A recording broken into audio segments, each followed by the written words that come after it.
Hola cinéfilo, nuestro programa de la pasada semana fue un verdadero placer gracias a la visita al set de entrevista del popular actor Carlos Gonzalvo, oportunidad que disfrutamos ampliamente y que hoy tendremos la posibilidad de repetir.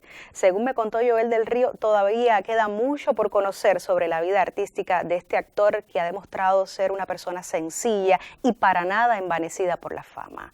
Recuerda que nuestro espacio es más que el momento de la entrevista. También tenemos la opción de seguir aprendiendo sobre cine a partir de las consideraciones de nuestro doctor en Ciencias del Arte sobre una película de estreno en el circuito mundial.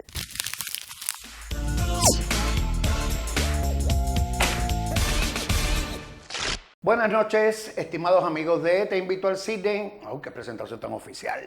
No parece mía, pero bueno, en fin, hay que hacerlo oficial de vez en cuando. Los que vieron el programa el viernes pasado recordarán que comenzamos a hablar sobre la carrera y sobre sus impresiones del oficio de actor de Carlos Gonzalvo. Tenemos el gusto de que él regresa ahora a este mismo espacio para continuar hablando y ahora particularmente haciendo énfasis en la etapa del cine, que tiene mucho más cine del que usted puede pensar, del que yo mismo pensaba antes de sentarme a hablar con él. Lo digo con toda la honestidad del mundo. Y cosas de las cuales se puede hablar muchísimo. Y por lo tanto no me robo más en el espacio que no es mío, es de Carlos Gonzalvo. Buenas noches. Muchísimas gracias. Aquí otra vez lo prometido es deuda, ¿no? Ajá, así mismo. Además, gracias por el calor con que ustedes reciban a uno aquí. De verdad, yo me siento bien, por eso dije, vuelvo, claro que voy a volver. Tiene que ver con el cambio climático, sí. ¿no? Oye, como diría Mentepollo, te puedo dar una conferencia, pero no tengo ni gracia para eso, así que... ahí mismo nos quedamos en Mentepollo. Tú te hiciste un personaje que es de los más famosos en el audiovisual cubano de los años 2000. No tengo ningún miedo a decirlo. Y de los más famosos, populares, inteligentes, bien diseñados, todo eso que te deben haber dicho muchas veces. Así que no lo repito yo ahora. Pero seguro que tenías la ansiedad por explorar otros terrenos. ¿Era así? Sí, claro, el cine, por ejemplo. Claro. A ver, mira, el cine, y lo he dicho otras veces. Espérate, antes de eso, ¿tú te consideras un tipo inconforme? Porque parece serlo mucho. Sí, con el trabajo me pasa muy a menudo. O sea, yo estoy satisfecho con lo que he ido haciendo hasta ahora. Me complace haber hecho lo que he hecho hasta ahora. Pero sí, por supuesto que uno siempre quiere hacer más. Probarte en otras cosas. Y más, y llegar más lejos. Donde más lejos uno llegue, mejor. Cuando llego lejos, me refiero... a lo que uno va asumiendo como el éxito de uno, que no tiene que ser el éxito de todo. El éxito de la popularidad, no es. No me refiero a ese tipo de éxito. Ese lo tienes ya. Exacto, me refiero al éxito personal que tiene que ver con la profesión. O sea, estar complacido, quiero hacer en esto, tu quisiera oficio, hacer esto. profundizar en La eso. mayoría de las veces no es lo que más dinero te da, tú sabes cómo es. Pero sí, a veces estoy un poco inconforme todavía con cosas que quiero hacer. Por ejemplo, y también inconforme con cosas que nunca has hecho y que a lo mejor nunca haces, como el trabajo en clubes nocturnos. Sí, a ver, lo he hecho, ¿Lo has pero tenido que hacer? no es mi fuerte. Sí, claro, hay que comer, pero no es mi fuerte. No, y de hecho, hubo un tiempo, una época en Cuba que existía el Club Homo Cocodrilo y un par de lugares Había más donde lugares. sí, era un club diseñado para eso y ahí estábamos...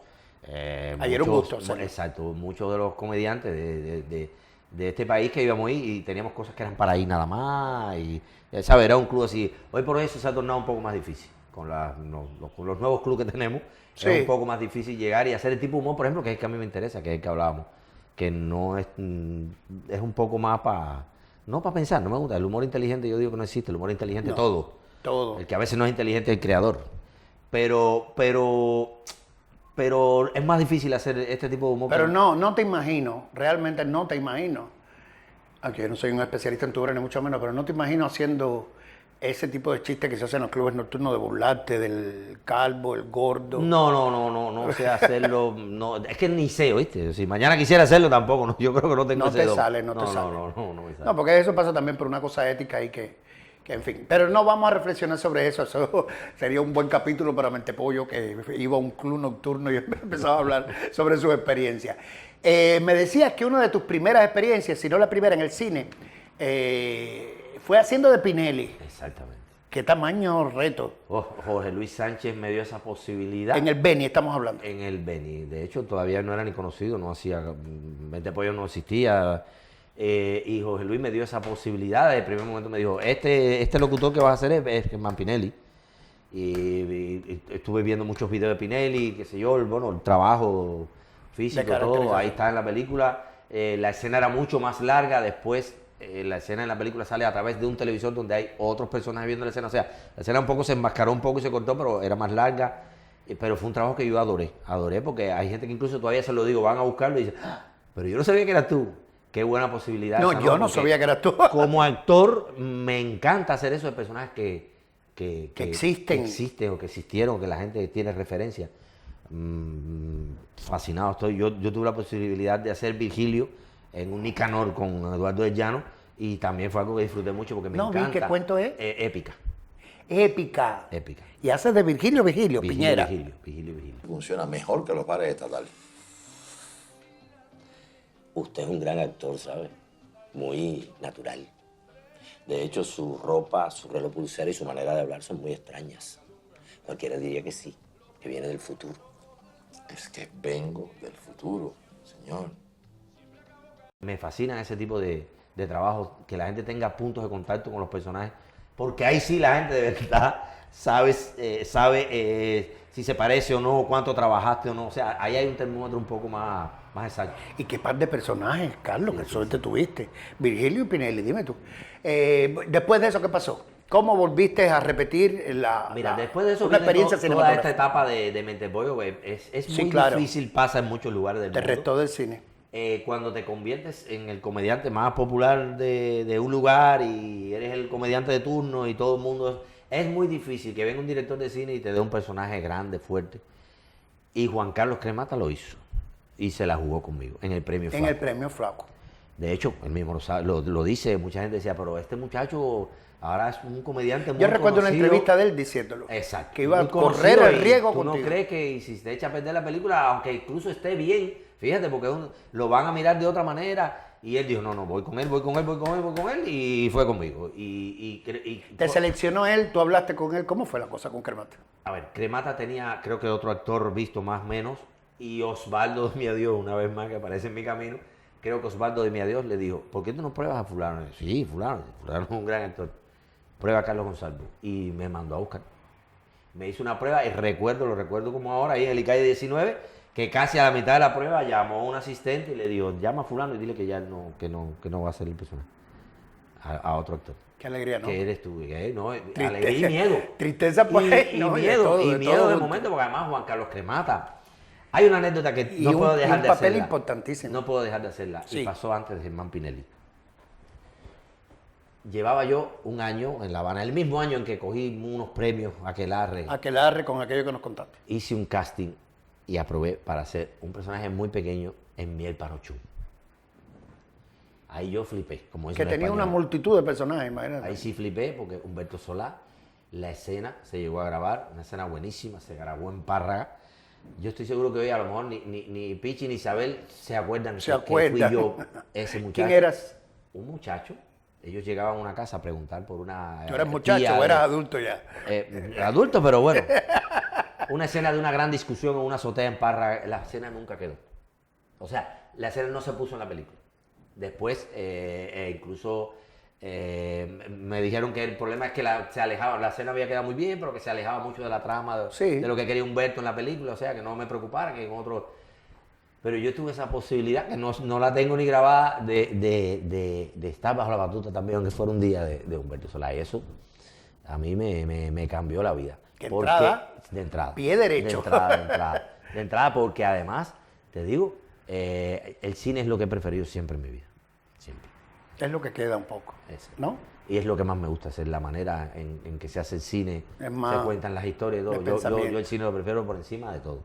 Volvamos al premio Flaco. Entonces, Juan Carlos Cremata dijo que sí, que era yo, y bueno, ahí está la película, la pueden ver. Yo siempre estuve muy contento y voy a estar eternamente agradecido a Juan Carlos Cremata. Él lo sabe que siempre lo digo. ¿Cómo fue la comprensión o el entendimiento? Te juro que no tengo idea de esto, así que si fue malo, mira a ver cómo tú lo solucionas en la respuesta.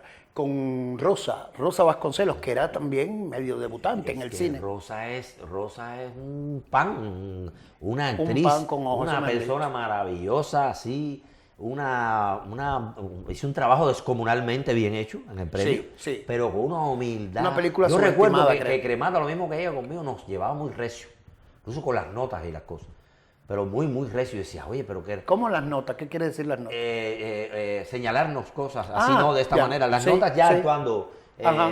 cuando quería corregir cosas, lo hacía de una manera bien dura.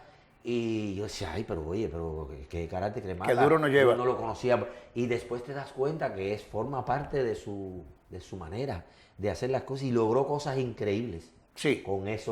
Con ese tipo de... Y sobre todo con los dos personajes Exacto. de ustedes. Pero es que Cremata es un director que te das cuenta de que te pedía cosas muy locas en las escenas, y yo creo que es así, en esta escena hables así, y a veces es muy incómodo. Tú sabes cómo se hace el cine, que a veces estás así tirado para por la cámara te quede en el centro y tienes el pie virado y tienes que decir el texto, y tú decías, pero Juan Carlos Cremata me está haciendo hacer todo esto. Pero cuando ves la película tú dices, era así. Era ahí sí que ¿sabes lo iba. Juan Carlos Cremata, cuando filma una película, ya la vio. Entonces fue un trabajo espectacular, lo mismo con él que con Rosa, que con todo el equipo que tuvo. Con Sí, los porque actores, además, con los donde actores, quiera que con miraba, Alina, ahí había un pude tener consagrado. escenas Alina, con Alina Luis Rodríguez. Alberto, No, eso para mí fue Alina, muy grande, muy Blanca grande, Rosa. Blanca, muy grande. Algo muy grande para mí. de verdad, la posibilidad. Y por ahí empezó una cierta predilección que tiene usted por los malvados, o eso es un invento mío de crítico. Bueno, lo de los malvados. Bueno, a ver, vamos a partir de una cosa. Yo con esta cara y este cuerpo, yo no puedo hacer galanes. Entonces, mis amigos siempre se ríen de eso, porque digo, bueno, me van a llamar por Porque una mira película. que ese ¿qué hombre vas a era hacer? malo. Sí, me van a llamar por una película. Y me dicen, ¿qué vas a hacer? Digo, bueno, mira, debe ser o un violador, o un alcohólico, o un... tengo características, no puedo ser un galán. Chico, pero no te tengo ni lleves tan pelo, recio, ya que no tengo es. ni pelo. Y lo del antihéroe duró muy poco en el cine, o sea que... O sea que... Entonces... Te tocan los malos otra vez. Los malos. Pero a ver, en realidad todo el que se dedica a esto sabe que es mucho más rico hacer personajes negativos que personajes, a veces incluso el protagonista de la película. Sí, eres el protagonista de la película, pero o sea, no te enfrentas a... Los personajes tienen menos herramientas para hacer cosas, y a veces un personaje pequeñito puede cambiar la vida. De hecho, yo empecé a hacer cosas así en el cine con Daniel Díaz, con Elisanca. En Lisanca. En Lisanca también. hice una cosita también, que eran unos personajes que estaban por todo el pueblo todo el tiempo. Pues además disfruto mucho hacer ese tipo de cosas, me resulta muy simpático y muy apropiado estar en el cine y de momento que aparezca una cara y diga un texto. Ese tipo de cosas a mí siempre me ha llamado mucho la atención en el cine, y he tenido la suerte de hacerlo, de ir haciendo cosas. Después tuve la posibilidad tengo la posibilidad de hacer coproducciones.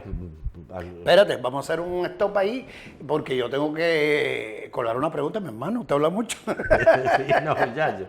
No es que no hable mucho, habla muchísimo, y eso es una suerte para este programa. Pero tiene que dejarme poner la mía.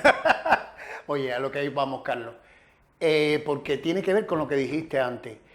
Yo creo que en Vinci, ese mediometraje, creo que es de Eduardo del Llano, pasa eso que tú estabas diciendo con el malo. Yo creo que tú le robas la película a Vinci, que cuando decimos Vinci estamos hablando de Leonardo. Y es una película de Eduardo del Llano, el primero de sus largometrajes, creo. Sí, fue un medio, pero es el primer largo que hacía, o sea, más fuera largo, de sus quiero decir, cortos. en el medio de los Nicanores, y era una película completamente seria. Pero el héroe, es que el héroe era tan héroe. Leonardo era sensible, todo bondad, todo inteligencia, todo qué sé yo. Y tu personaje era rastrero, pero yo lo sentía que era más de carne y hueso. Sí, tratamos, o sea, siempre se trató, ya te decía, Eduardo lo escribió para mí, o sea, el ¿Ah, sí? personaje ya estaba hecho, sí, ya estaba hecho eso ahí, me dijo, ¿qué manera tú escoges? No, ese. Pero por eso mismo, porque lo veía un poco más terrenal, era un ser humano con sus conflictos, ¿sabes? Uno siempre tiene que defender, pero sin ningún tipo de principios ni valores. Nada, no La tiene época, nada. la situación, las circunstancias, y te das cuenta que bueno, está en la película, pero sí, lo disfruté mucho y creo que hasta de cierta manera era hasta un poco simpático en ocasiones, que también fue una intención mía, también este hombre, pobrecito, si no, mira, que lo sacaran de la celda y lo mataran, porque era una situación bastante agresiva, ¿no? Dura, Incluso a la muy vista. agresiva. Por cierto, esta película debiera ponerse con más frecuencia, porque yo no sé, cayó como en un terreno que no parecía cubana y qué sé yo, pero es cubana, está muy bien y tú tienes una de tus buenas actuaciones en esa película. ¿Qué ha pasado? Ha pasado algo como que tú dirigiste y escribiste un corto, y eso lo tenemos que decir aquí, porque yo mismo no lo sabía. Sí, no, ¿Cómo fue la ni cosa? yo lo sabía. A ver, mira, llega un momento en la... ¿Cuánto tiempo tiene de hecho? Tiene como 3 años el corto nada más. ¿Cómo se llama? Anónimo. Anónimo. Anónimo. Y tiene que ver con los anónimos esos que le llegan a veces a la gente que dirige cosas. Está hecho desde el punto de vista de la comedia, pero con un tratamiento muy serio. Todo muy serio. Como sueles hacer tú. Exacto. Fue un guión que se me ocurrió de momento por una noticia que oí. Se me ocurrió escribir el guión, escribí el guión y pude felizmente filmarlo con la ayuda de amigos como Doy Me a Dios, como Andrea Doy Me a Dios, como Venecia Feria, Quique Quiñones, porque ¿Toda esa gente están en el corto? están en el corto en off. Este personaje, el que recibe el anónimo, se comunica con todos estos personajes, con la secretaria a partir de un intercomunicador y con el director de la empresa y todos los otros, su esposo y todo a partir del teléfono. Ahí se crea todo, todo lo que pasa. Un funcionario un poco aislado, ¿no? Exacto. Y fue un corto que me dio mucha alegría poder escribirlo. ¿Dónde lo has puesto? A ver, mira, compitió en Caracol, cogió el premio de la CTC. Lo tiene ese corto. Y hoy por hoy ese corto está, es permanente en la Contigo, plataforma. es muy difícil saber lo que tú nos dices a uno irónicamente y lo que dices en serio. No, porque mira, me alegro que una organización como esa defienda este tipo de cosas. Que Este tipo de cosas está muy bien. Habría que verlo. Y entonces te darás cuenta. El corto hoy por hoy está como fijo en la plataforma Filmin Latino. Ahí se puede buscar también, aunque están en los links de mi canal de YouTube, Carlos Gonzalo Comedia. Ahí aparece eso y otros cortos también que he hecho. Pero bueno, este es el corto que más me ha llenado de alegría. Porque últimamente te has dedicado entonces a ello. Sí, ahora hace un tiempo que no, ahora todo ha sido muy complicado. El mismo trabajo, he tenido mucho trabajo también grabando Pero cosas. quiero decir, la pregunta la reformulo. ¿Es un camino que piensas seguir andando? Sí, la dirección, sí, la claro, escritura claro. y la... Yo creo que te lo iba a decir ahorita y empecé a hablar de otra cosa. Eso ya es la almanaque. Yo creo que llega un punto ya, un momento en la carrera de los artistas, los actores, que te das cuenta que quieres explorar ya otras maneras de expresarte. Y no solamente eso, sino que llega el punto que en el mundo entero está pasando, que tú dices, bueno, si yo me creo en capacidad, por lo menos, de escribir un guión y me creo en capacidad de dirigirlo, pues yo mismo me hago mis películas. Si busco el presupuesto, yo mismo me las hago. O sea, eso ha pasado. Hasta hay actores de Hollywood que de momento han dicho, espérate, si tengo un guión y puedo hacerlo, lo hago, claro, salvando las distancias. Yo no cobro como cobra la gente de Sobre Hollywood, todo económicas, claro. Pero sí se Que puede. muchos de ellos, hay que decirlo también, hacen las películas porque tienen mucho dinero. Pues, exacto. Pues, no tenías nada que decir, mi hermano. Exacto. Pero sí, llegó un punto ahí en la carrera que tú dices, bueno, sí, porque nos metemos en la vida, o nos pasamos la vida haciendo guiones de otra gente, unos buenos, otros más malos, porque hay que vivir. Pero tú dices, ¿por qué no voy a hacer un guión mío? ¿Y por qué no probar? A ver qué pasa. Con este corto me ha ido muy bien. Muy bien. Y lo he mandado a festivales. Se puso una vez en el Festival de Jibara como muestra colateral. Pero me ha ido, la aceptación Carlos, ha ¿y sido la gente buena. por qué no te puede ver en la televisión? La gente quiere verte en la televisión. Aunque no sea mente pollo, está bien, de acuerdo. Bueno, en estos momentos, Dios mediante, tengo un proyecto entregado en la televisión porque quiero hacer un programa de televisión, un programa mío, programa que va de entrevista, pero va de situaciones muy, muy simpáticas que pudiera ser. Te puedo invitar a ti como crítico a hablar de tu oficio y puedo invitar, un ejemplo que te estoy poniendo, no sé, al Cabo Pantera a que hable de su oficio y después, si son tan amables ustedes, me podrían intercambiar los oficios y el Cabo Pantera hacerme una crítica de algo y tú hacerme algún monólogo que hace. No, el programa no sé. va por esa cuerda, No tiene sé. que ver con los oficios y me gusta ver No la me gente siento yo seguro en haciendo otros chistes. roles. Tú vas a ser uno de los invitados, claro que sí. No, seguro. Pero estoy no me pongas esperando. a hacer chistes, que simpático no sé. O no de esa manera, por lo menos. Oye, ha sido un placer, hermano, No, el hablar placer ha contigo. sido mío. Y recordar cosas, tener en cuenta algunas que no sabíamos y saber que Carlos Gonsalvo, por suerte, está aquí haciendo cosas para nosotros y que sigue siendo uno de los mejores actores de este país. Muchas gracias. Actores, humoristas, actores, en fin. Muchísimas Muchas gracias. El mayor valor o el mayor por ciento de encantamiento, por decirlo de algún modo, que puede tener la película de la que vamos a estar hablando esta noche, proviene de aquellos espectadores que leyeron el libro en que se inspira o que vieron algunas de las 4 partes anteriores que tiene esta saga. Me refiero a la saga de los Juegos del Hambre y la película del año 2023, que es la 5ª parte y que se trata de una precuela, ahora explico por qué. Se titula exactamente Los Juegos del Hambre, la balada de los pájaros cantores y las serpientes, porque según este mundo distópico del futuro, de un futuro que retrocede el medioevo, pues toda la humanidad se divide en eso, pájaros cantores o serpientes. Hablaba de que era una precuela porque aquí, en esta 5ª parte, se cuenta la juventud del que va a ser el tirano de este mundo. Rómulos se llamaba, si no recuerdo mal, Rómulos Snow o algo así.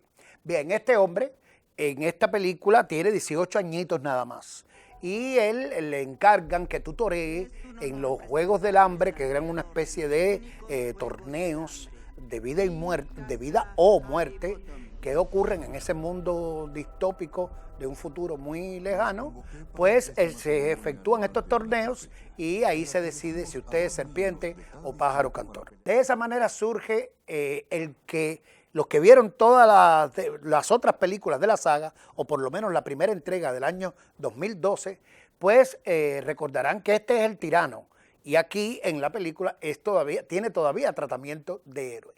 Porque se trata, y eso ha sido uno de los motivos de crítica mayor, de que han reducido el argumento de un libro que podía tener cierto interés como reflexión sobre el futuro humano en términos distópicos, es decir, esa antiutopía, esa humanidad que va marchando hacia su propia destrucción por el exceso de egoísmo, violencia y demás. Todo eso se ha convertido en papilla rosa para adolescentes aburridos, o no tan aburridos, para entretener a adolescentes. Lo cual no está ni mal, eso es un público y un tipo de cine para ese público. Pero cuando usted no se encuentra precisamente en ese segmento etario o de intereses de que disfruta ese tipo de cine, pues uno piensa, bueno, es otra película llena de formulismo del cine de aventura, del recorrido del héroe y el llamado de la aventura y el mundo extraordinario y las constantes torneos, peleas y batallas para demostrar que el héroe es la tiza, como se dice en Cuba, en fin, que el héroe es lo más grande de la vida y que va a ser sometido a muchísimas pruebas y las va a ir venciendo en todas, porque se trata de una película de aventuras que perdió el relieve reflexivo que tenía cuando todavía conservaba algunos elementos de futurismo o de lo que todo el mundo le llama ciencia ficción. Entonces, los Juegos del Hambre, en esta 5ª parte, que ya les dije, es una precuela, pues entonces está abordando entre los dos géneros, el género futurista y la aventura más o menos llena de fórmulas, como suele estar este género. La aventura más o menos fantástica también. Y de todas maneras es una película que tiene cierta destaque visual, no es un mérito excepcional en el cine norteamericano contemporáneo, al nivel de las escenas de batalla, de los efectos especiales, pero es una película que no aporta absolutamente nada, ni siquiera a la propia saga en la cual se inserta. Pero en fin, si usted la encuentra en alguna cartelera, en algún paquete o en algún cine que pasó por nuestras salas hace poco, pues usted puede ver y saber que durante 2 horas o tanto, qué sé yo, cuánto dura la película exactamente, pues sus neuronas van a estar virginales, en un estado de pureza total y no se van a inquietar por ninguna cosa de las muchas que nos inquietan en el día a día de la Cuba de hoy. Entonces ahí están los Juegos del Hambre, que con todo ese título que promete tal vez tragedia o qué sé yo, es una película más bien rosa, como decía. Muy tranquilita ella y ocurren una serie de combates sin peligros mayores para las personas en las que están implicadas y que eso hace que pierda, como decía antes, ese cierto aire de tragedia que tenía la primera parte.